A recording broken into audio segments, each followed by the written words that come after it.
Welcome to Ceasefire, where civics meet civility and engagement meets empowerment. Ceasefire is hosted by former Bernie ISD trustee and owner of the Bernie Bookshop, Dale Adams, and by former Bernie City Council member and local insurance agent, Ron Cisneros. Ready, aim, ceasefire. Good morning, Kendall County. This is Ceasefire, brought to you by the Bernie Bookshop. My name is Dale Adams. And I'm Ron Cisneros. First off, I want to wish everybody a Merry Christmas and hope you all had a wonderful time with your family and friends.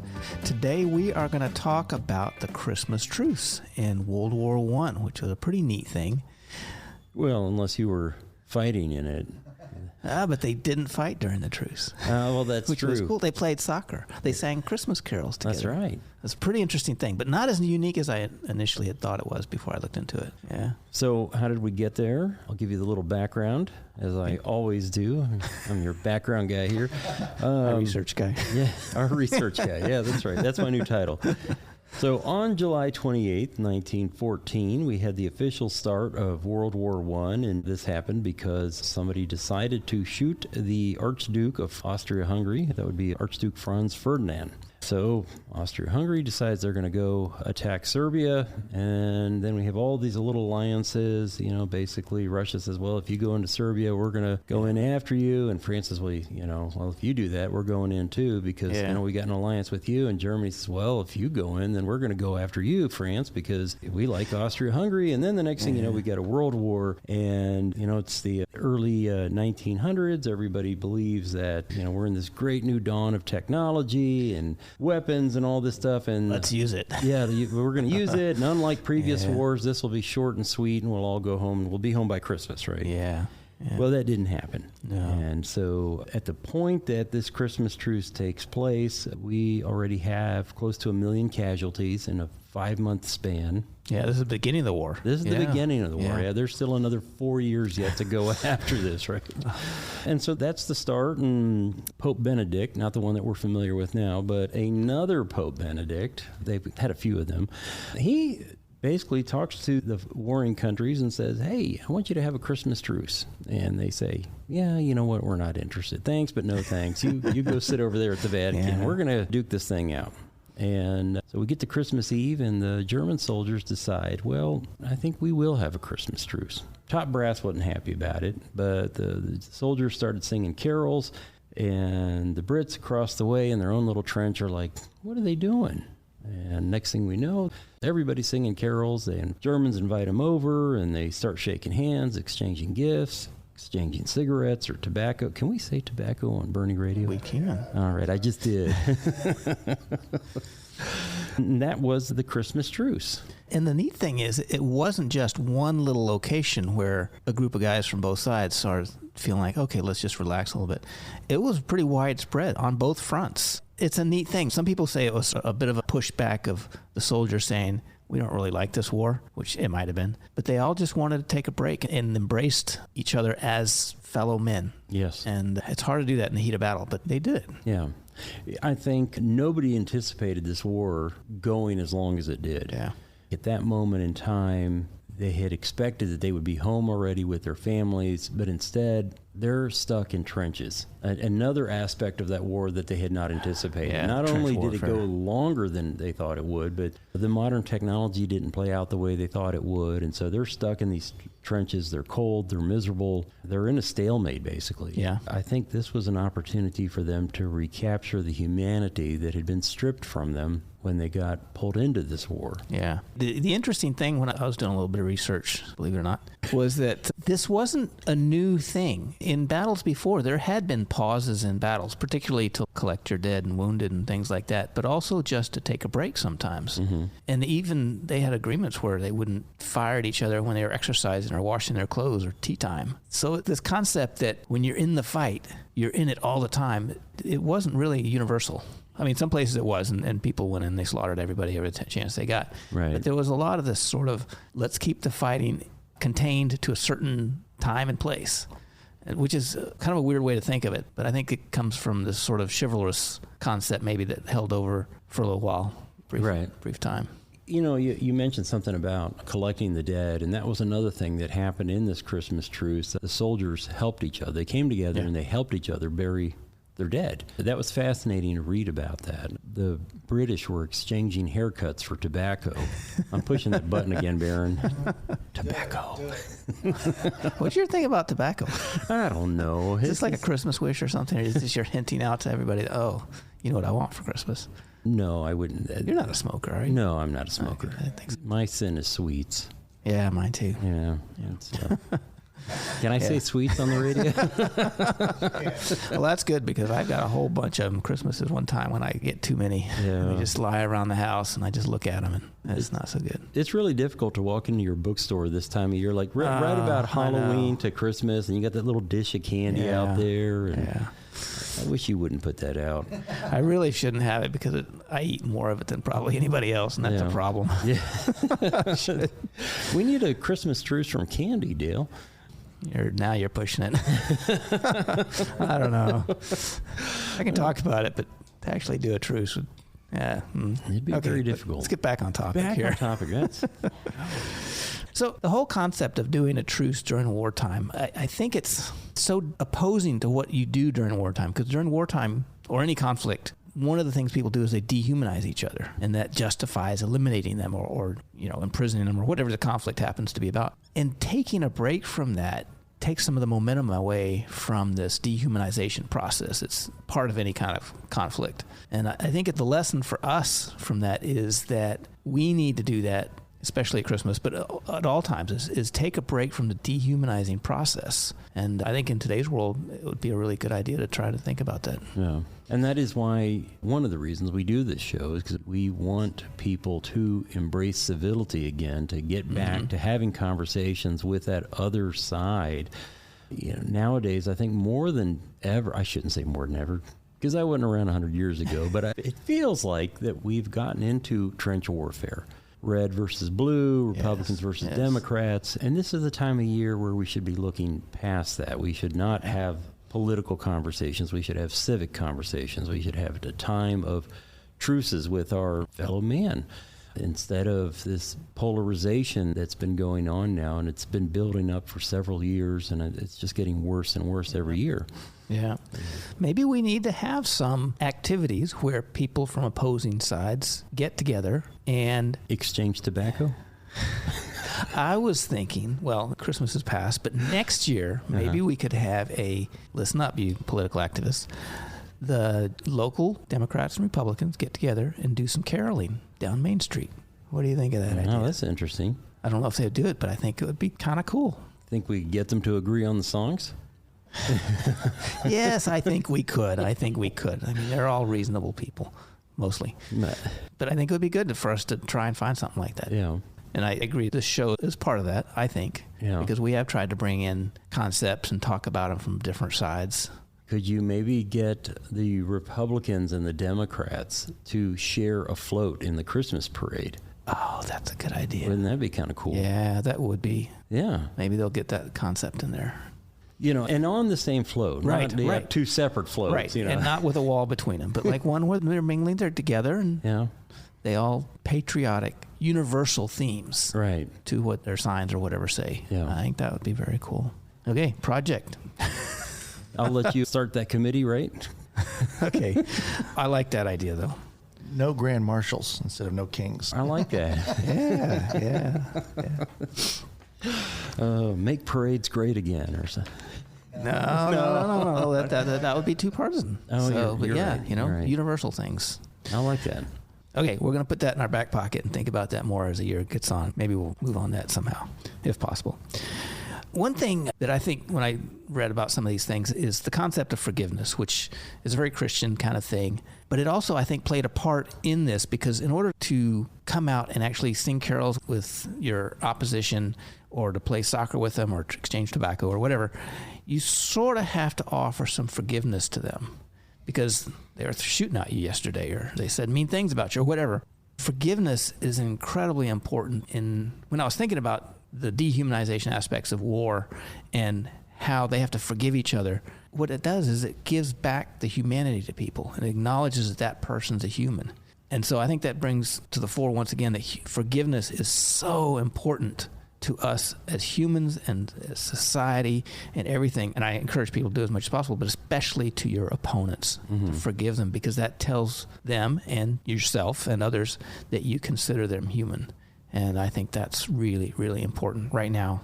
You know what's interesting, Dale, is that they did have to forgive them for the past, whatever it was, they were getting shot at just the day before. But they also knew that moving forward, the very next day, they were going to be back at it again. Right. And in that moment, they're like, you know what, we're setting that aside. We're in this moment right now. So what happened in the past is in the past. And what happens in the future, well, that's not going to have any bearing on this moment. My heart has gratitude. My heart has forgiveness. My heart it's filled with kindness and compassion. And it's everything that Christmas is about. I read another thing that said that forgiveness doesn't always include reconciling with the wrongdoer. So you can forgive them. You can give that humanity. You can have that moment with them and both be just humans. But that doesn't mean your issues are resolved. Something else about that, too. When I was given the background and giving you the history of that, I mentioned that there were some people in the top brass that were not happy about this, some officers that were very upset by this. And they were upset because they felt that the soldiers would lose their enthusiasm to continue the battle after this truce. Imagine that. Because they're battling humans. Exactly. Right? So think about that for a moment. Think about it as it applies into our daily lives. There are people, there are divisions that we have in our community, and there are some top brass here that are, and I don't mean elected officials. I just mean that there are people in that role of officers that are saying, we don't want that division to heal. And I totally agree with that. I think there's a lot of participants in our political processes that thrive on strife. Right. It's sort of human nature. I mean, we get our dander up, right? And we want to go at it. And that's sort of the way we have these urges. But we need to fight them. And we need to push them back and say, hey, that's not right. Right. Oh, you know what? We're going to take a quick break. This is Ceasefire with Dale and Ron, and we'll come back in just a moment. Bernie has its own bookshop. In fact, it's called the Bernie Bookshop. Hi, I'm Dale Adams, inviting you to get lost. Get lost in a good book in our relaxed and casual atmosphere. We have a wide and eclectic selection in the Bernie Bookshop. We pride ourselves on finding what you're looking for. We do author meet and greets, host writing workshops, and can connect you with a good book club. And your young ones will absolutely love our kids section at the Bernie Bookshop. And while we want you to get lost, we're easy to find, as we're in the heart of Bernie at the back of the Richter Tavern building. We are the Bernie Bookshop.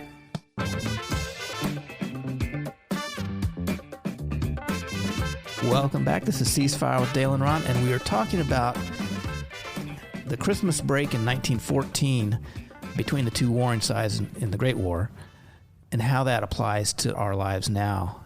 And, they tried to do that the following year, and the top brass started winning out because they started preventing them from taking breaks and whatnot. It sort of went away. But the people in the trenches did try and do it again the following year. It sort of basically went away. Right. We haven't had it since.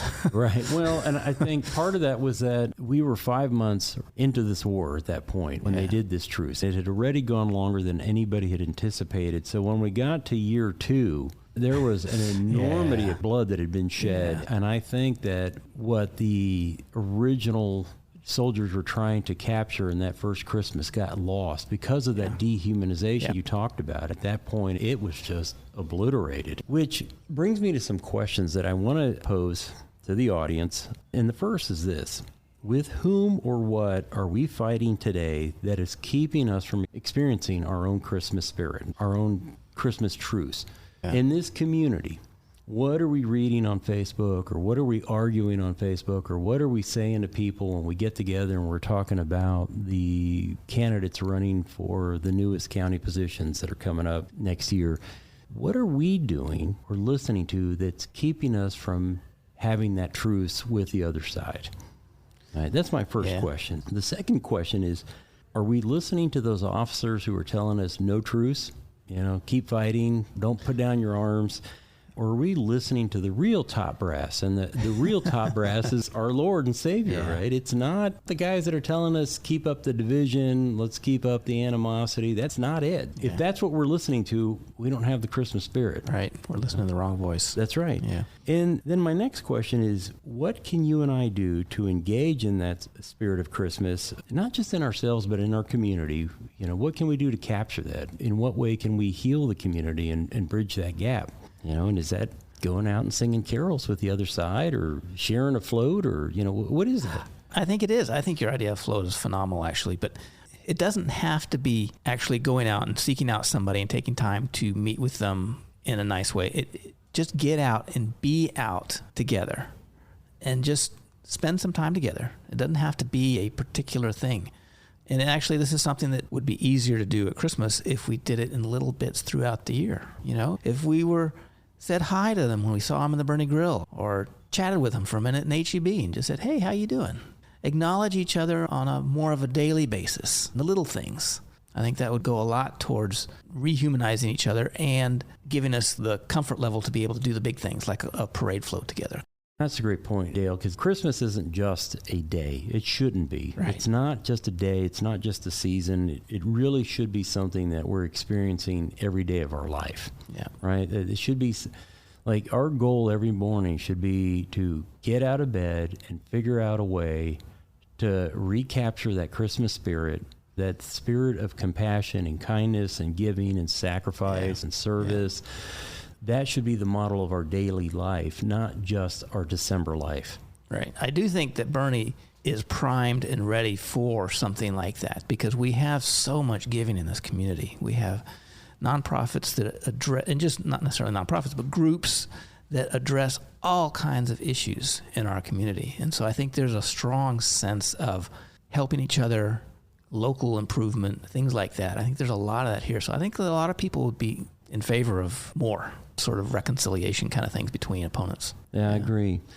Little quote here from the Apostle Paul, and this is Romans 12:18. If it is possible, as far as it depends on you, live at peace with everyone. Yes. And I think that's the big message in the show today. You know, let's bring about that Christmas truce from 1914. Let's make it present in 2025 and carry it through into 2026 and beyond. And live at peace. And that doesn't mean agree. That just means live in peace. Right. Yeah. Yeah. I agree. I think we can do that. You got a book recommendation for us today? Yes, I do. And I actually pulled out a couple because I wasn't sure exactly which one I was going to pull up. But I'm going to pull up this one because it just came out. And it's a Charlie Kirk book, but it's not a political book. It's called Stop in the Name of God. And what it is, the subtitle is Why Honoring the Sabbath Will Transform Your Life. And it is about taking that break that God said we need to take and how that will actually improve your life. I haven't read it, but I'm tempted because I have a hard time taking a break. And my store's open 7 days a week. And I'm always sort of in the back of my mind thinking, you know, I should probably be closed one day a week. But it's the weekend. I want to be there for people that shop on the weekend. But at the same time, it is important to take that break from life one day a week and just say, I'm not going to engage with anything. I'm going to reflect. I'm going to spend time with family or friends or whatever and not pursue the many things I pursue in life. And so it's a neat book. It's kind of popular. It just came out. And we've got it at the Bernie Bookshop. I'm actually looking forward to reading that because I've thought a lot about that in the last year, about trying not to do anything on Sunday. It's hard. It is very difficult, especially when you're stupid like me and you decide to go back to school at age 56, and then you get really busy during the week doing all your professional work, and then you get to the weekend and it's like, I have a paper that's due Sunday at midnight, and I got to start typing, you know. And I find myself sitting at my desk writing a paper on World War I or World War II, and I'm like, why am I doing this to myself? You know. And it kind of takes that shine off of Sunday, you know, that ability to just sit with Kat and enjoy a cup of coffee and not worry about a thing. Yeah, and it's hard to do that in a society that is always on the go. Mm-hmm. You know, even here in Bernie, we have things going on. Now, Mondays slow down. Sundays are a little bit slower around here. But it doesn't stop. But I think it's important, and maybe that's a new goal I should make for the new year, to find some way to have the Sabbath be a day of you're getting ahead. That's next week's show. Yeah. Don't steal content from yourself. Okay. But I'm trying to find ways to take breaks from things, which I think what this show is sort of about, taking a break from conflict and whatnot. Exactly. Yeah. Sunday is a good day to go to church, and go home, relax, turn on Bernie radio. Right, Barron? Yeah. You like that? Yeah. You know what? Everybody take a break. Let Barron work on Sunday. There we go. Make him spin records. That's right. So back to the topic at hand. Okay. Yeah. Peace. Yeah. No conflict. You can't ever have no conflict. It's the way you manage the conflict. I mean, peace is not necessarily everybody in agreeing. Peace is people saying, okay, we're not going to be violent about it. In my opinion, peace is about. Sometimes I think it's a mistake to try and say we're going to get rid of all conflict and all have agreements and sing kumbaya and stuff, because humans are always different. We have different opinions, and I think that's a good thing. And we need to engage with each other on those different opinions. But we need to find ways to do it in peace, not resorting to name calling and conflicts and all that kind of stuff. And I think if somebody can climb out of a dirt trench and cross over a field and shake a hand with somebody who's been shooting at them yesterday, then there's hope. Yeah. Then we can do that. We can step back and say, we're going to stop this for today at least, and then maybe for tomorrow, and then maybe just one day at a time. Yeah. What that reminds me of is something I used to tell people all the time when they'd ask me, what it's like to be on city council, and especially when you get these 3-2 votes. And I would tell them it was like this old Warner Brothers cartoon, but I think it was Sam the sheepdog, and then there was this wolf that looked exactly like Wile E. Coyote, except he had a red nose. And at the beginning of every episode, the two would come together, and there was a tree out in the middle of this forest, and there was a time clock on it. The wolf would say, hey, Sam, and Sam would say, hey, Ralph. And they'd grab their time cards and they'd punch the clock. For the next 3 or 4 minutes, the wolf is trying to eat the sheep, and the sheepdog would hit him over the head or something like that, just beat the tar out of him and keep him from getting the sheep. And then at the end of the episode, they'd come together again, meet at the tree, punch the time clock, see you tomorrow, and that's it. They were friends, right? But for those 3 minutes, or over the course of a day, but condensed down to 3 minutes for the show, they were fighters. They had a job to do. The wolf, his job was to eat sheep, and the sheepdog, his job was to protect them. At the end of that, they said, hey, it's just our job, punch the clock, let's go home, and we're friends. And that, to me, was like, I'd get there, and I didn't always agree with 2 or 3 of the other council members, but that was not cause to disrespect them. That was not cause to hate them or go to war with them. It was just, I just don't agree with you on that position. We punch the time clock out there in the middle of the forest, and we're at war for the next hour and a half, or 2 hours, and then we get to the end of that meeting, we punch the time clock again, and off we go. I've heard a lot of stories about how Congress, and National Congress, used to be that way in certain times and with certain people, where they would argue about bills, and then in the evening they'd go out and they'd have dinner together and stuff. And at the same time, I know that some people felt like, well, how can you spend so much good time with them and laugh with them and tell jokes when we're trying to battle for the future of our country? And so I think there's an urge to get people to go whole hog in on the conflicts when you elect somebody like that. Yeah. But I think we've gone too far in that now. I mean, it's gotten ridiculous, the hostility. But I think as a populace, we need to accept that our leaders need to be friends with each other, or at least socially involved with each other to where they can get along, even if they're against each other. Well, I think some people see that when they'd see elected officials coming together from opposite camps. They'd see it as a betrayal of their values. And I remember back in the 90s, Rush Limbaugh would talk about that, and he would suggest that these people get up there and they want to be liked and they want to be popular, and so they want to get invited to the galas and all that. And I think sometimes that was a misinterpretation of what was going on. I think there was some of that. But I think for the most part, it was like, hey, you don't agree about abortion, or your opinions are different than mine, but we still work together. Yeah. And on 65% of all the other items that we discuss, we do agree. Yeah. Yeah. So I'm not going to let that issue define you or define your humanity. And so I think it's important for us as the voters and populace to recognize that that's important. Even if we don't like seeing them together, it's important for the process to have them get along. Yes, sir. Yeah. Okay, I think that's going to wrap it up for our post-Christmas show. And I hope everybody has a nice week, and we'll see you in the new year. And this is Ceasefire. And if you missed any of it, you can catch all of our shows, going back even last year, at BernieRadio.com. See you next week.